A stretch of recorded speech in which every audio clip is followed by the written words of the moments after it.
जय हिंद दोस्तों। आज बात करेंगे 8वां पे कमीशन से रिलेटेड, क्योंकि बहुत दिन हो गया 8वां पे कमीशन पर बहुत कम लोग चर्चा कर रहे हैं। क्योंकि आपको बता दें कि 31 दिसंबर 2025 को 7वां पे कमीशन समाप्त होने वाला है और 1 जनवरी 2026 से 8वां पे कमीशन को लागू होना है। लेकिन सरकार 8वां पे कमीशन की गठन की मंजूरी तो दे दी है 3 नवंबर 2025 को। उसके बाद अभी तक 8वां वेतन आयोग के लिए ऑफिस का इंतजाम दिल्ली में नहीं हो सका है। जी हाँ दोस्तों, ये रिसेंट न्यूज है कि अभी तक 8वां पे कमीशन को अपना ऑफिस दिल्ली में नहीं मिला है। जी हाँ दोस्तों, इसके अलावा एक लगे हाथ एक न्यूज था कि यूपीएस चूज करने वालों की संख्या मात्र 1,22,123 है और उसमें से 50% वर्किंग क्लास के हैं, जबकि 50% रिटायर कर्मचारी हैं। और भी बता दें कि जो रिटायर कर्मचारी हैं उसमें से भी डाक सेवा यानी कि जीडीएस वाले लोगों की संख्या ज़्यादा है।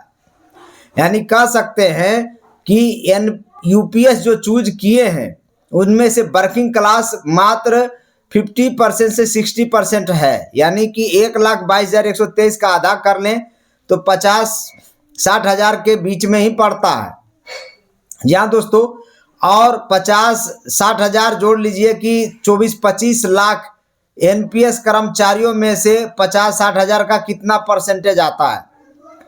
अगर 1,22,123 की बात करें को तो 3 से 4% यूपीएस चूज किया, लेकिन वर्किंग क्लास की बात करें तो मात्र 1% से भी कम है। 1% से भी कम लोगों ने, वर्किंग क्लास के लोगों ने चूज किया है यूपीएस को। और एक चीज और बता देना चाहते हैं कि वह आज नहीं तो कल लोग एनपीएस में लौटकर आएंगे, 90% गारंटी है। क्योंकि आपको बता दें, अगर यूपीएस में मॉडिफिकेशन सरकार नहीं करती है तो उनको स्विच करके एनपीएस में आना ही होगा। इसके अलावा 8वां वेतन आयोग पर फिटमेंट फैक्टर की बात हो रही है। बहुत सारे लोग पूछ रहे हैं कि सर फिटमेंट फैक्टर कितना देगी सरकार। देखिए, ये जो बातें हैं ये सिर्फ अनुमान आप लगा सकते हैं। ये कितना सच होगा रिपोर्ट बनाने वाले लोग ही बता सकते हैं। रिपोर्ट बनाने वाले लोगों को अभी तक ऑफिस नहीं मिला है। सोचिए, वो और भी लेट हो सकता है। जी हाँ दोस्तों, 18 महीने का वक्त मांगा गया है सरकार के तरफ से। लोकसभा में भी इसका जवाब आ चुका है, रिटन रिकॉर्ड है। आपको बता दें कि 1 जनवरी 2024 को डीए 50% हो गया था। उस समय ही मर्ज कर देना चाहिए था, जो कि नहीं हुआ। तब से लेके अभी तक 2 साल लगातार हर एक कर्मचारियों का लगभग साल भर में 1 लाख रुपया का नुकसान के हिसाब से जोड़ ले तो हर एक कर्मचारियों का ये 2 लाख का नुकसान हो चुका है। इसके अलावा अभी सरकार बोल रही है 18 महीने और लगेगा, 6 महीने और उसकी सिफारिश को लागू होते होते लगेगा, तो 2 साल और जोड़ लीजिए। वर्ष 2028 तक 8वां पे कमीशन लागू होने की बात हो रही है। तो 2 साल और 2 लाख का और नुकसान, यानी टोटल 4 लाख का नुकसान हर एक कर्मचारी को लगभग होने जा रहा है। अब सरकार बात है फिटमेंट फैक्टर की, तो इन 2 साल में अभी 58% डीए चल रहा है और जनवरी में भी जोड़ लीजिए। लगभग अभी साल में 2 बार डीए बढ़ता, जनवरी में और जुलाई में।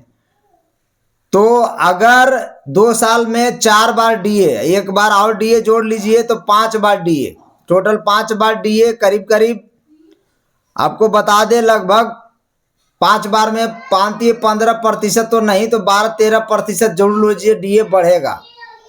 इसके अलावा हर साल जो 3% का इंक्रीमेंट मिलता है वो 2 साल का 6%, 7% वो भी जोड़ लीजिए, तो टोटल 12-6-18 या 20% मान के चलिए। 20% अभी 1.58 फिटमेंट फैक्टर बन रहा है, क्योंकि 58% डीए है। जनवरी में 2% बढ़ने का अनुमान लगाया गया है, क्योंकि आपको हम पहले भी बता चुके हैं अक्टूबर महीने का all India consumer price index मात्र 0.4 बढ़ा है। नवंबर दिसंबर बाकी है, फिर 6 महीने का average all India consumer price index के आधार पर डीए बढ़ाया जाएगा। तो आप सोच लीजिए कि आपका डीए अभी 60% हो सकता है जनवरी में, यानी 7-8 साल में सबसे कम डीए बढ़ेगा इस बार जनवरी के महीना में। हर बार 3% बढ़ता था, 4% बढ़ता था, इस बार 2% बढ़ेगा। तो 60% डीए और 1 वेतन का मान लें तो टोटल 1.60 अभी फिटमेंट फैक्टर दिख रहा है। और आपको जो 4 बार का डीए, 5 बार का डीए जोड़ लीजिए, 12%, 13%, वो 2 साल का इंक्रीमेंट 3-3 6%, तो 12-6 18% और जोड़ लीजिए। तो उस हिसाब से आपका कैलकुलेशन लगभग बैठेगा 1.8 या 1.9 मान लीजिए, 1.9 मान लीजिए। और सरकार 15% से ज़्यादा बढ़ाने नहीं जा रही, क्योंकि बीजेपी गवर्नमेंट है जो कि सरकारी कर्मचारियों के लिए कह सकते हैं कि ज़्यादा नहीं बढ़ाती है, कंजूस सरकार है। और 15%, क्योंकि 14.3% बढ़ाया था 7वां वेतन आयोग में, आपको मालूम है। और उस समय भी 18 महीना लेट हुआ था, यानी 1 जनवरी 2016 से 7वां वेतन आयोग को लागू होना था, 18 महीने बाद मिला था। वो बात अलग है कि एरियर दे दिया गया था। इस बार भी 2 साल लेट होने जा रहा है। तो सोच लीजिए 1.8 या 1.9 तो ऐसे बन गया, 15% और जोड़ लीजिए तो 2.10 तक आ जा रहा है। ये प्रैक्टिकल करके हम समझा रहे हैं आपको। 2.1 अगर फैमिली यूनिट की बढ़ाने की बात कही जा रही है, अगर फैमिली यूनिट बढ़ा दिया जाता है, 3 फैमिली यूनिट अभी है, माता पिता और 2 बच्चे को मिलाकर 1 यूनिट बनाया गया है। अगर 3 को 5 करे सरकार या 4 करे सरकार तो उसका कुछ और जोड़ लीजिए, तो 2.1 से बढ़कर 2.3, 2.4, 2.5, 2.6, मोटा मोटी आप अंदाजा लगा लीजिए कि 2.2 से लेके 2.68 तक का हो सकता सरकार बढ़ाए। इसी के बीच में रहने का उम्मीद जताया जा रहा है।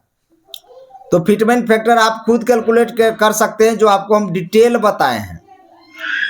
और उसमें अभी जो टर्म ऑफ रेफरेंस है उसमें पुरानी पेंशन की भी जिक्र किया गया है कि पुरानी पेंशन बहाल करे सरकार, और जिसका जवाब लोकसभा में सरकार ने दे दिया है। पंकज चौधरी ने साफ कर दिया है कि ओपीएस बहाल करने का मेरे पास विचार नहीं है। और ये फिटमेंट फैक्टर की बात आपको बता दें, इसमें टर्म ऑफ रेफरेंस में भी लिख लिया गया है कि देश का वित्तीय हालत देखते हुए आपको बढ़ाना है। तो आप सोच लीजिए कि कितना ये सरकार बढ़ाएगी, फिटमेंट फैक्टर कितना देगी। हमारे कैलकुलेशन के अनुसार 2 से लेके 3 के बीच में मिलना चाहिए, 2 से 3। अब 2.5 दे दे फिटमेंट फैक्टर या 2.6 दे दे, यही आसपास सरकार दे सकती है। मैक्सिमम की बात हम बोल रहे हैं, मिनिमम छोड़ दीजिए। मिनिमम तो 2 इसको देना ही पड़ेगा, क्योंकि आपको पूरा कैलकुलेशन करके बता दीजिए। और ये 2028 की बात हम बता रहे हैं, 1 जनवरी 2028 की बात बता रहे हैं। तो फिटमेंट फैक्टर 2.5 के आसपास हो सकता है इस बार भी सरकार बना दे, क्योंकि फैमिली यूनिट अगर बढ़ाती है। इसके अलावा 5 बार का डीए कैलकुलेशन, 2 साल का इंक्रीमेंट, सब मिलाकर हम जोड़ के हिसाब लगाए तो 2.5 के आसपास पहुंच रहा है। तो सरकार रिपोर्ट भी बनाएगी तो 2.5 के आसपास ही डोलेगी वो, क्योंकि ये पूरा कैलकुलेशन आपको हम बता दिए। इसके अलावा जो डाकिया विभाग है उनका वेतन काफ़ी कम बनता है, वो लोग भी 8वां पे कमीशन का लाभ लेना चाहते हैं, मिलना भी चाहिए, उनका हक भी है, क्योंकि वो भी देश की सेवा करते हैं। अगर उनको भी शामिल कर लेता है सरकार तो उन्हें भी 8वां पे कमीशन का लाभ मिलेगा। फिलहाल जितने भी जीडीएस डाकिया वाले लोग हैं वही लोग ज़्यादा यूपीएस चूज किए हैं, क्योंकि उनको 1200-1500 महीना मिल रहा था पेंशन के रूप में। सेम कहानी एनपीएस वालों के साथ था कि जिनका नौकरी कम था एनपीएस में, जो रिटायर हो रहे थे, उनका भी 1200-1500 रुपये महीना मिल रहा था, तो वो लोगों ने यूपीएस चूज किया। अब बात आ जाती है फिटमेंट फैक्टर, आपको बता दिया 8वां पे कमीशन में 2.5 के आसपास हमारा कैलकुलेशन बैठ रहा है। ये कंफर्म नहीं है, ये तो हम कैलकुलेशन करके दिखा रहे हैं, आपको बता रहे हैं। सरकार कितना देगी रिपोर्ट बनाएगी तभी क्लियर होगा। बाकी कोई भी मीडिया चैनल कितना भी बता दे उस पर विश्वास ना करें। और 8वां पे कमीशन आपको बता दें, लागू होते होते हर एक कर्मचारी का 5 लाख का नुकसान, 4 लाख का नुकसान होने जा रहा है। सबसे बड़ी बात है, कुछ लोग पूछते हैं कि डीए एरियर 1 जनवरी 2026 से मिलेगा कि नहीं मिलेगा। एरियर 8वां पे कमीशन भले 28 में लागू हो, लेकिन 1 जनवरी 2026 से पे कमीशन का लाभ मिलना चाहिए। उसका एरियर मिलेगा कि नहीं मिलेगा। आपको बता देना चाहते हैं कि एरियर के रूप में आपका जो मेन नुकसान होता है HRA का और ट्रेवलिंग अलाउंस का, ट्रांसपोर्ट अलाउंस का, इसका नुकसान होता है। तो ये मोटा मोटी एक हिसाब है कि HRA हर साल आपको 50,000 का नुकसान देगा और जो ट्रांसपोर्ट अलाउंस है लगभग 15 से 20,000 का नुकसान देगा। टोटल 60 से 70,000 आपका सालाना नुकसान होने जा रहा है। तो पहले आपको डीए मर्ज नहीं किया सरकार तो उसका नुकसान तो आपको हो ही गया 2 लाख का। और आगे भी सरकार अगर 2 साल तक 8वां पे कमीशन को और ले जाता, घिंच कर ले जाता है, चुनाव के हिसाब से अगर चलता है, क्योंकि ऐसा बताया जा रहा है कि 8वां पे कमीशन चुनाव के हिसाब से चल रहा है सरकार, और ये सच होता दिख रहा, क्योंकि दिल्ली चुनाव से पहले इसका गठन की मंजूरी दिया गया था 15 जनवरी 2025 को, और बिहार चुनाव में इसको कैबिनेट से मंजूरी मिला, टर्म ऑफ रेफरेंस फाइनल हुआ, और यूपी चुनाव में हो सकता है रिपोर्ट बनकर रेडी हो जाए, और लोकसभा चुनाव 29 में जाके हो सकता है कि फाइनल हो जाए, ऐसा लग रहा है। देखिए ये कंफर्म नहीं है। तो 8वां पे कमीशन को हम पूरी तरह से आप लोगों के सामने कोरे कागज के तरह पर्दाफाश कर दिया है। और बाकी इससे रिलेटेड कोई न्यूज है तो और भी डिटेल हम आपको बताएंगे, क्योंकि अभी तक फिलहाल 8वां पे कमीशन जो रिपोर्ट तैयार करेंगे उनको खुद का ऑफिस दिल्ली में नहीं मिला है। ये रिसेंट न्यूज है। आप इस वीडियो को शेयर करिए, सब्सक्राइब कर लीजिए।